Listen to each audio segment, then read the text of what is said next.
मादा जनन तंत्र कहने का मतलब है कि मादा के शरीर में यानी फीमेल बॉडी में, है ना, जो इसका रिप्रोडक्शन की जो क्रिया है यानी जनन जो क्रियाएं हैं वो कब प्रारंभ होती है, अब अगर होती भी है तो किस तरह से उसमें क्रिया फंक्शन चलती है, तो इसके बारे में पूरा आज, है ना, समझाएंगे।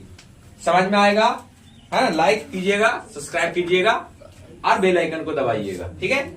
चलिए तो हम यहाँ पर देखेंगे कि सबसे पहले मादा जनन क्रिया में मादा जनन अंग के कौन से भाग सबसे पहले सक्रिय होते हैं। यानी कहने का मतलब सिंपल शब्द है कि ये जो सिस्टम आपको दिख रहा है किसका, फीमेल का, है ना, बफेलो स्ट्रक्चर में, बफेलो हेड स्ट्रक्चर इसको बोलते हैं, यानी भैंस के सींग के बराबर ये फिगर है आपका। तो इसमें हम लोग देखेंगे ना कि किस प्रकार से इसमें सबसे पहले जो है फंक्शन चलता है। कोई बोलता है ना कि कैसे मान ले फीमेल बॉडी में सबसे पहले रिप्रोडक्शन जो फंक्शन है, क्रिया है, वो सबसे पहले सक्रिय कहां से यानी स्टार्ट शुरू कहां से होती है, तो सबसे पहले आपका याद होगा, है ना, जो आप सबसे पहले देख रहे हैं नाम अंडाशय। क्या है? अंडाशय, ओवरी, है ना। ओवरी में सबसे पहले, है ना, जनन की क्रिया स्टार्ट होना प्रारंभ हो जाती है, स्टार्ट हो जाती है ना। यह जो क्रिया है लगभग आपको हम सबको बता दिए थे 11 से 12 वर्ष में, है ना, 11 से 12 वर्ष में मादाओं के शरीर में यानी फीमेल के बॉडी में जनन क्रिया स्टार्ट हो जाती है, प्रारंभ हो जाती है, जिसको हम लोग फर्स्ट बार को बोलते हैं। क्या सबको पता है? फर्स्ट जनन क्रिया स्टार्ट होती है तो फर्स्ट माह में सबसे फर्स्ट जो मासिक चक्र आती है, फर्स्ट पीरियड आती है, उसको क्या बोलेंगे, है ना, रज्जो दर्शन। क्या बोलते हैं? रज्जो दर्शन। यानी कि मासिक चक्र सबसे फर्स्ट बार जब अंडाशय में सक्रियता आती है तो सबसे फर्स्ट बार स्टार्ट हो जाता है। तो उस अवस्था में क्या होता है कि अंडाशय के अंदर ओवम बनना स्टार्ट हो जाता है, अंडाणु बनना स्टार्ट हो जाता है। कोई आपको बोलेगा कि अंडाशय में क्या बनता है? अंडाणु बनता है। अंडाशय में क्या बनता है? अंडाणु बनता है। तो चलिए अंडाशय में अंडाणु बनता है तो कितनी संख्या में बनता है, तो हम आपको चलिए इसके पहले हम एक रिवर्स में ले चलते हैं, है ना, जो पहले बताएंगे। आप लोग कभी पढ़े नहीं है, वो 12th में बढ़िया से बताया गया है, तो आप लोग को एक बार हम बता दे रहे हैं कि जब कोई भी बच्ची माँ के पेट में पलना शुरू हो जाती है, मतलब भ्रूण अवस्था स्टार्ट हो जाता है, प्रारंभिक अवस्था स्टार्ट हो जाता है, तब जब वह 6 महीने की होती है, बच्ची कितने महीने को होगा? 6 महीने को होगा, तो उनके जो है अंडाशय में, बताओ, माँ के पेट में बच्ची, अब बच्ची के गर्भाशय के अंदर यानी कि अंडाशय में, ओवम में, अब उसके शरीर में बनना स्टार्ट हो गया। समझ रहे हैं मेरा बात? हम बोल रहे हैं कि जब मान लीजिए कि कोई भी एक लड़की अपने माँ के पेट में थी, क्या थी? आप जन्म लेने के पहले अपने माँ के पेट में थे, तो माँ के पेट में, तो माँ के अंडाणु से बनवे किया आप, लेकिन आप माँ के जब पेट में थे तो माँ के भी पेट में जब आप 6 महीना के हो गए थे, है ना, आपका जो अवस्था, तो माँ का जो अवस्था था, यानी आपका जो बॉडी का जो जन्म प्रावस्था था, यानी प्रेगनेंसी में आप जब 6 महीना के थे, तब आपके अंडाशय में क्या बना? लगभग कितने? 2 मिलियन। लगभग कितने? 2 मिलियन मतलब कहने का मतलब 20 लाख। 20 लाख आपके बॉडी में उस समय अंडाणु बन गया। कितना बन गया? 20 लाख। 20 लाख। अब अपने आप पर लीजिए कि हम फीमेल हैं, तो हम माँ के पेट में थे, जब हम माँ के पेट में 6 महीने के थे, तो हमारे अंडाशय जो था, यानी कि जो उस बच्ची जो जन्म ले रही थी, उस बच्ची के अंडाशय में 20 लाख अंडाणु बन गया। कितना बन गया था? 20 लाख अंडाणु बन गया था। अब वो 20 लाख अंडाणु कितना महीने तक बनेगा? मतलब वो 20 लाख कब तक बना? तो 6 महीना से लेके 3 महीना माने 9 महीने तक, यानी कि 3 महीने तक 20 लाख बन गया। माने कि हम कह सकते हैं कि जब बच्ची जन्म लेने से पहले तक, यानी 6 महीना से जन्म लेने से पहले तक, उनके बॉडी के अंडाशय में कितना बन गया था? 20 लाख। कुछ बन गया था? अब अपने को सोचिए कि जब हम माँ के पेट से जन्म भी नहीं लिए थे, माँ के पेट में जब 6 महीने के थे, उसी समय में हमारे अंडाशय में अंडाणु बन गया था। कितना? 20 लाख। अब 20 लाख अंडाणु जो बना, तो ये अब कैसे क्रिया करेगा? तो चलिए 20 लाख अंडाणु आपके बॉडी में बना, आप जन्म ले लिए, 9 महीने के बाद आपका क्या हो गया? जन्म हो गया। जैसे ही 9 महीने हुआ स्टॉप, जैसे ही 9 महीना हुआ आपका बॉडी में अंडाणु बनना स्टॉप, है ना, ये स्टॉप हो गया। अब जब आप जन्म ले लिए तो आपका उम्र अब कितना वर्ष का है? मान लिया जाए आपका उम्र अब 12 से 14 वर्ष का होने वाला है, यानी 11 से 12 वर्ष होने वाला है। किशोरावस्था में जब आप प्रवेश कर रहे हैं, है ना, तो आप लोग सभी बच्चे जो किशोरावस्था में प्रवेश कर गए, तो अब जब किशोरावस्था में इतने एज में जब प्रवेश किए होंगे, अब इसमें सक्रियता आना स्टार्ट हो गया, यानी कि अब ये एक्टिव होना स्टार्ट हो गया।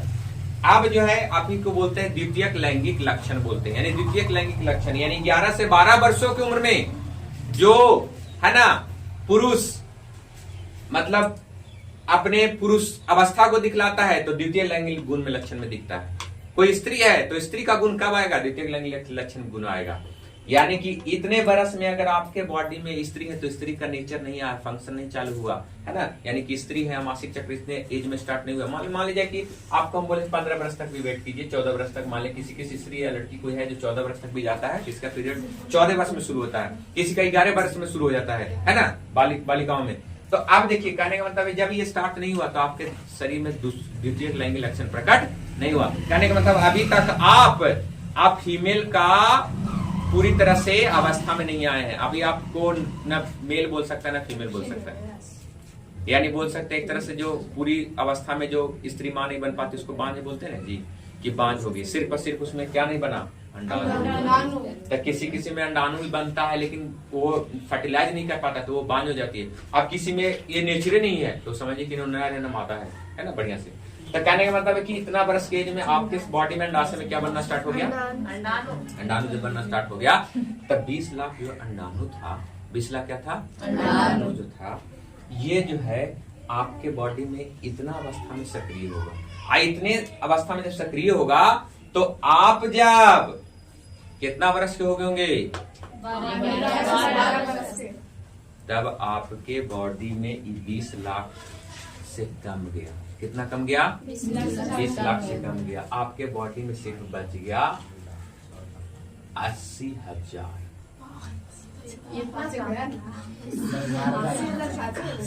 कितना बच गया? 19,20,000 अंडाणु खत्म, मर गए। मतलब कि आपको एक ईयर्स से 11 से 12 ईयर्स तक, यानी बोल सकते हैं नॉर्मली हम बोल सकते हैं आप बोले 14 कोई के शुरू हुआ मासिक चक्र तो बोले 14 वर्ष तक जाते जाते, तो इतने उम्र में दूरी यानी कि तय करने में, इतनी समय आयु को तय करने में उनका 19,20,000 अंडाणु खत्म। इसी से आपको समझ में आता है कभी कि जिस बॉडी का जिस अंग का काम नहीं होता वो अंग निष्क्रिय हो जाता है। जैसे हम लोग पहले आदि मानव थे तो आदि मानव में हम लोग कच्चा मांस भी चबाते थे, है ना, घास फूस भी कुछ खाते थे, तो हमारे बॉडी के अपेंडिक्स तो परिसेसिका जो एक्टिव था, लेकिन अब एक्टिव है, अब हम लोग पका भोजन खाना स्टार्ट कर दिए। या फिर हम लोग नाखून का पहले चीरना फाड़ने का काम करता था, है ना, पहले बाल जो था पूरा बॉडी पे पूरा बांदर जैसा बाल पूरा घना रहता था, क्योंकि पहले कपड़ा नहीं था, हम लोग बाल से ही पूरा झाके रखते थे। तो कहने का मतलब जिस अंग का प्रयोग होना कम हो गया वो विलुप्त धीरे धीरे खत्म होते गया। तो उसी तरह से जब 1 से 14 वर्ष से 12 वर्ष तक यानी किशोरावस्था चलने के पहले तक जब उसके बॉडी में कुछ हलचले नहीं हुआ तो ये बैठे बैठे मर गया, इसका निष्क्रिय अवस्था आ गया, मर गया। अब समझ गए? अब यहाँ पर हम चले आगे। तो चलिए, जब कितना बच गया था? 80,000 से कहीं कहीं आपको कहीं लिखा रहेगा 60,000 भी, ठीक है। तो 60,000 या 80,000 आपके बॉडी में बचा, कौन सी? अंडाणु। अब जो वही अंडाणु बचा तो इस अवस्था में चालू हो जाएगा। कौन सा अवस्था में? किशोरा अवस्था में। अब जो है उनमें जो रिप्रोडक्शन जो क्रिया है वो चालू हो गई, है ना। जैसे चालू हुआ तो आपके बॉडी में चालू हुआ तो यहाँ पर हलचल हुआ, और हलचल होने के दौरान आपके शरीर में फर्स्ट पीरियड आ गया, यानी रज्जु दर्शन आ गया, जिसको बोलते हैं कौन से हार्मोन के साथ? बताओ, स्त्री में कौन सा हार्मोन? एस्ट्रोजन। एस्ट्रोजन, है ना, एस्ट्रोजन बोल सकते हो उसको। एस्ट्रोजन हार्मोन स्रावित होना शुरू हो। किसके साथ? जब तक वो हार्मोन किसी भी स्त्री के शरीर में नहीं होगा तब तक वो पूरी तरह से स्त्री नहीं। बोलो कैसे? तो वो हार्मोन के कारण ही आपके, है ना, शारीरिक विकास को दर्शाता है। आप पूरी तरह से स्त्री बन सकते हैं, मतलब आपके कहते हैं बॉडी में बदलाव आएंगे, है ना, यानी कि आपके बॉडी में बदलाव कैसे होगा, तो लड़के के अपेक्षा लड़कियों की जो कमर होती है वो चौड़ी हो जाती है ना। ये जो क्या हो जाता है, ये आपका मसल्स आ जाएगा, ये मसल्स आ जाएगा, चेस्ट का मसल्स है ना, जो आप बॉडी है, जो आपका बॉडी आ जाएगा। और तब उसमें द्वितीयक लैंगिक लक्षण प्रकट हो गया, और उसमें मासिक चक्र जैसे ही आएगा तो फर्स्ट बार में जो अंडाणु जो निकला, यानी कि कह सकते हैं कि मासिक चक्र आती है, तो ऐसा नहीं है कि मासिक चक्र में क्या होता है, तो सिर्फ और सिर्फ बोलते हैं रक्त का स्राव होता है। नॉर्मली हम लोग जानते हैं कि मासिक चक्र में 3 से 4 दिनों तक रक्त का स्राव होता है, लेकिन उसके रक्त का स्राव कैसे होता है आप लोग को तो पता नहीं है। आप लोग फीमेल भी है, बॉडी मतलब अगर कोई भी फीमेल है लेकिन कोई नहीं पढ़ा तो उसको जानकारी है, तो कोई भी बोल देगा कि भगवान एलथिन हल तो शराब दे देलथिन हल, तो ऐसे होला, इसीलिए महीना जो है शुरू हो गया। उससे ज्यादा तो कोई के पता नहीं है। अभी कोची का फंक्शन है उसको पता नहीं है। अगर कोई अनपढ़ आपको बदला, इसलिए तो है जी। आज हमारा नेता कहता है कि बाल बच्चे सबके पढ़ जाएगा तो हमसे सवाल करेगा, इसलिए अनपढ़ रहेगा तो भारत माता की जय और छाप जिंदाबाद और छाप जिंदाबाद। पढ़ा लिखा रहेगा ना क्या कहेगा जी कि छाप जिंदाबाद करेंगे, हम लोग शिक्षा चाहिए, हम लोग को रोजगार चाहिए। तो आप लोग को कहा दिया कोई है ना। तो आपको देखिए जब फिजिक्स और 9th में पढ़ा रहे थे तो बताए थे कि बहुत सारा ऐसा वैज्ञानिक था जो न्यूटन साहब भी आए, न्यूटन साहब के पहले भी था है ना, ये सब जो आए तो कुछ वैज्ञानिक था जो पहले के मान्यता को मानता था कि नहीं पृथ्वी नहीं घूमता सूर्य घूमता है। वैसा कोई बात है, जब पढ़ा लिखा इंसान बना तो पता चला कि नहीं पृथ्वी घूमता है, सूर्य एक जगह स्थित है। तो उससे पढ़ा लिखा बनिए, ऐसा नहीं कि सिर्फ आप जानते हैं कि बस मासिक चक्र में रक्त का स्राव होता है। ठीक है, बात तो सही है, लेकिन क्या क्या उस रक्त के स्राव में क्यों, उसके पहले क्या हुआ कि रक्त स्राव होता है। आप देखो, अब उसमें हम पढ़ाएंगे, देखिए मासिक चक्र में कब टॉपिक है उसमें बताएंगे और बढ़िया से, उसमें भी बताएंगे। अभी इसको बढ़िया से बताते हैं, फिर उसको और बढ़िया से उसमें बताएंगे उसका टॉपिक में। अब यहाँ पर देखिए अंडाशय जो है, अंडाशय में अंडाणु क्या हो गया, बनना स्टार्ट हो, किस अवस्था में, किशोरा अवस्था। और वह अंडाणु के साथ कौन सा हार्मोन आया, कौन सा हार्मोन आया,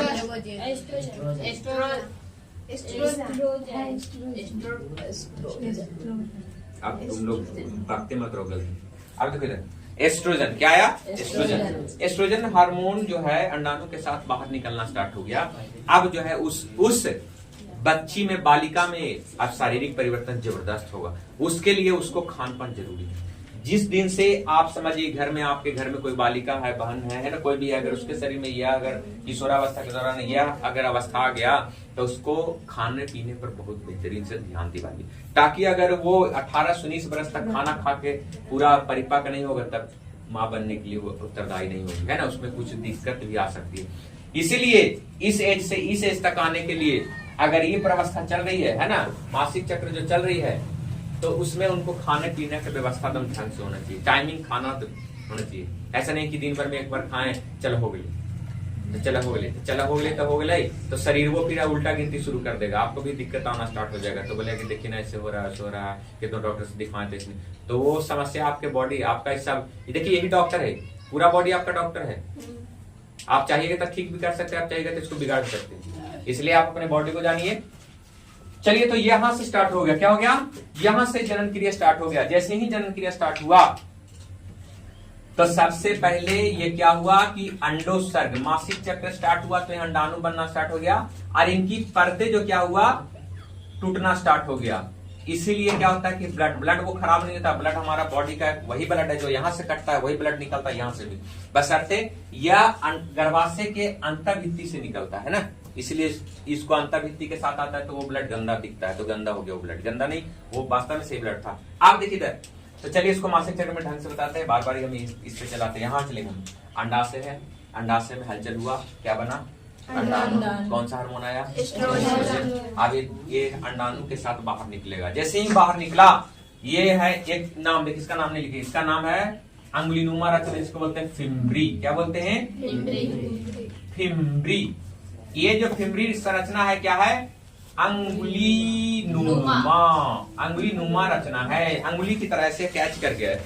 मान लिया अंडाशय से अंडाणु निकला तो उसको करके ऐसे पकड़ लिया, अब पकड़ कैसे उस अपने नली के द्वारा अंदर अंदर कहां पहुंचाया है ना, इसको बोलते हैं हम लोग, देखो ये उभरा जैसा लग रहा है, ऐसे ऐसे उठा हुआ लग रहा है, इसको बोलते हैं हम लोग एम्पुला। क्या बोलते हैं, एम्पुला को हिंदी में बोलते हैं तुम्बिका। क्या बोलते हैं, हिंदी में बोलते हैं तुम्बिका, है ना।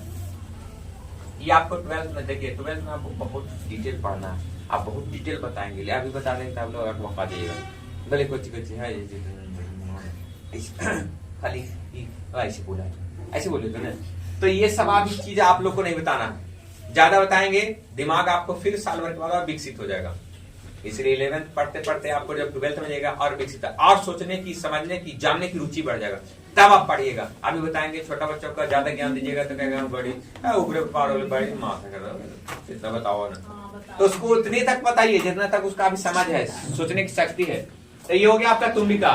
इसी जगह जाके अंडाणु बैठ जाए, इसी जगह पर फर्टिलाइजेशन होता है, ठीक है। फर्टिलाइजेशन कहाँ होता है? इसी जगह। तो चलिए वो सब फर्टिलाइजेशन में, मासी चक्र में सब आपको डिटेल करेंगे। ये फिगर याद रखिएगा तब, नहीं तो वो चीज टॉपिक पढ़ाएंगे फिगर याद नहीं रहेगा तो समझिए कि खत्म, दिमाग से ऊपर ऊपर चल जाएगा। तो चलिए यहां से अंडाणु के बाहर निकला, फिम्बरी क्या कर लिया, उसको कैच कर लिया, कैच करके क्या किया, कहाँ लाया, फैलोपियन ट्यूब में, अंडवाहिनी में लाया। अंडवाहिनी में कहाँ आएगा, अगर वह स्त्री अगर प्रेग्नेंट हो जाती है तो वो गर्भाशय में भ्रूण का निर्माण करेगा, नहीं होती है तो वो फिर अगले मासिक चक्र के दौरान बाहर निकल जाएगा, है ना। किसके साथ, किसके द्वारा, योनि के द्वारा बाहर होते हुए, है ना। वह बलवा ये बाहरी रचना है, यानी कि मादा जनन क्रिया का सबसे फर्स्ट प्रथम, है ना, ऑर्गन्स कौन है, अंडाशय, दूसरा कौन है, फैलोपियन ट्यूब, तीसरा कौन है, गर्भाशय, है ना, चौथा कौन है, ग्रीवा, पांचवा कौन है, और ये बाहर बाह्य जनन अंग है, जिसको हम लोग बोलते हैं ये बाह्य जनन अंग कहलाता है, जिसको देखकर बोलते हैं हमारे घर में लड़की हुई है, ये लड़का हुआ, ठीक है ना, बाह्य जनन अंग है, ठीक है। आप देखिए गर्भाशय जो होती है इनकी आकार घटते बढ़ती रहती है, इनकी आकार क्या होती है, घटते बढ़ती। हम बोले ना कि जब गर्भाशय में जब फीमेल में जब जनन क्रिया स्टार्ट हुआ तो अंडाशय से अंडाणु निकला, अब अंडाणु क्या हुआ, फैलोपियन ट्यूब से यहाँ हुआ। अब अगर मान लीजिए उसी समय से फर्टिलाइजेशन हो गया था तो पुरुष का स्पर्म ऐसे प्रवेश किया होगा और यहाँ जाके जब फर्टिलाइजेशन हो गया होगा, फर्टिलाइजेशन, तब तो यहाँ जाइगोट बन गया, क्या बन गया, जाइगोट, यानी कि तब तो वो प्रेगनेंसी अवस्था में आ जाएगी, प्रेग्नेंट हो जाएगी, यानी फर्टिलाइजेशन होने के बाद क्या हुआ, है ना, वो चलना स्टार्ट हो जाता है। तो देखिए यहाँ प्रेगनेंसी हो गया, अब ये जो क्या हुआ 3 से 5 दिनों के अंदर अंदर अंदर अंदर यहाँ पर जाके स्थायी हो जाएगा भ्रूण में, गर्भाशय में भ्रूण। अब भ्रूण क्या हो जाएगा, अंतर्भित्ति से चिपक जाएगा, क्या हो जाएगा, अंतर्भित्ति से चिपक जाएगा। इसलिए बोलते हैं ना इसका आकार घटते बढ़ते रहता है। अभी बालिकाओं में इस एज में उनकी बॉडी में निष्क्रियता है, यानी कि अभी गर्भाशय अभी इतना छोटा होगा, इतना छोटा होगा अभी संकुचित अवस्था में। तो नॉर्मली बोलेंगे हम लोग, नॉर्मली बोलेंगे 6 से 7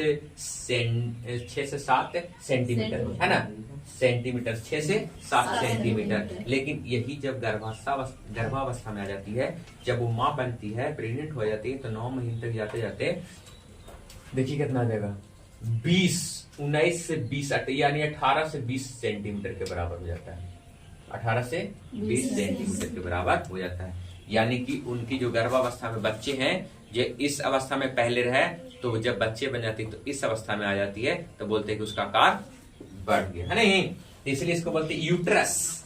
यूट्रस यानी कि इनका आकार जो क्या है, स्ट्रेचेबल है, घटते बढ़ते रहा, है ना। अब देखिए तो ये पूरा बॉडी स्ट्रेचेबल है, समझ जाइए। तो जब बच्चे का 9 महीने मंथ हुआ तो बच्चे तो बाहर आएगा, तो धीरे धीरे धीरे धीरे धीरे धीरे, है ना, सब बोलता है ना कि अब 9 महीने पूरा हो गया, है ना, बच्चा जन्म लेगा। अब जो क्या है, बच्चे होने के लिए माता के जनन अंग का मुंह क्या हो गया, खुल गया, बोलता है ना कि अब 9 महीने हो गए तब बच्चा जन्म लेगा, तो इसके लिए माँ का गर्भाशय का जो जनन अंग है वो उसका जो क्या है 9 महीने के बाद मुंह खुल जाता है। तो धीरे धीरे धीरे धीरे स्ट्रेचबल होगा ना, तो जैसे करेगा ना तो ये मुंह खुल जाएगा। अब बच्चा का सर नीचे होना चाहिए। आपको बताते हैं, आप अगर नर्स बनते हैं, डॉक्टर बनते हैं आगे चल के, जीएनएम करके या बीएससी नर्सिंग करके या एमबीबीएस नीट वगैरह करके, तो आप बढ़िया डॉक्टर बनिएगा, ताकि आपको प्रेगनेंसी में अगर वार्ड में भेजा जाए तो अलबलाह टाइप के न होके आप बरियरी उसको दाबना स्टार्ट कर दीजिए, तो बच्चा मर भी सकता है अंदर। तो जब भी उसको मूवमेंट पकड़िए, देखिए नर्स पकड़ेगा मूवमेंट, बच्ची को वो स्त्री सोई रहती है, उसको लेटे उसको पहले पूरा वो ऑयल लेके मसाज यानी करता है, ताकि बच्चा को सर क्या होना चाहिए, नीचे होना चाहिए। वो देख लेगा कि कहाँ है, उसका अनुभव कर लेता है, इसे अल्ट्रासाउंड में पता लग जाता है बच्चा किधर है। तो फिर उसको बाद वो अपने हाथ से बहुत ऐसे ऐसे मूव करेगा। मान ले बच्चा इधर है ना ऐसे, तो उसको चाहे तो ऐसे जल्दी हो जाए, या तो फिर अगर ये क्या उसको बोलते हैं, ये जो निकल आता है प्लेसेंटा अपरा, तब माँ पेटवा में जो रहता है बच्चा उसके नाभि से जुड़ा रहता है ना। तो अगर ये फंदा अगर लपेटे करके सुनता होगा कि बच्चा के जो है अंदर ना जो गलबे कसाइल है, सुनने कभी तो गलबा कैसे कसाता है, कहने मतलब ये उल्टा सीधा बच्चा घुल गया हुआ इधर उधर, बच्चा माँ के पेट में तो तैरते रहता है तो घुल गया हुआ ये फंदा टाइप का ना, फंडस से होते हुए जो प्लेसेंटा निकलता है वो बच्चा कभी कसा जाता है ना। तो वो सब अल्ट्रासाउंड में देखता है। उसके बाद ये नहीं कि वाला नर्स गया तो नहीं करे तुरंत उसको प्रेगनेंसी करवा देना, उसे नहीं करना है ना। तो जाना है देखना है कि कैसे पहले अल्ट्रासाउंड सबसे फर्स्ट बार में जब लेडीज को भी है प्रेगनेंसी तो वो उसको सबसे पहले अल्ट्रासाउंड कीजिए कि बच्चा का स्थिति आखिर है कैसा। तो स्थिति देख लिए। अब अगर बच्चा ठीक ठाक है या खाली घुमा हुआ है तो उसको ऑयल लगा के पेट को, अब स्त्री के पेट पर ऑयल लगा के पूरा उसको बच्चा को मूव करेगा, ऐसे करेगा। इधर करते करते बच्चा को सर नीचे लेके चलाएगा और उसके बाद धीरे धीरे धीरे धीरे जोर लगा के हैया तो ये ऐसे करके बच्चा को क्या करेगा तो प्रेगनेंसी के दौरान ये ऐसे करके क्या होगा बाहर निकालने का प्रयास करेगा, है ना। और जब प्रयास करेगा तो ग्रीवा क्या होगा फैलेगा, क्योंकि ग्रीवा सक्रिय अवस्था है यानी सटा हुआ अवस्था है, फैलेगा। बच्चा होगा योनि के द्वारा होते हुए कहाँ आ जाएगा, बाहर आ जाएगा।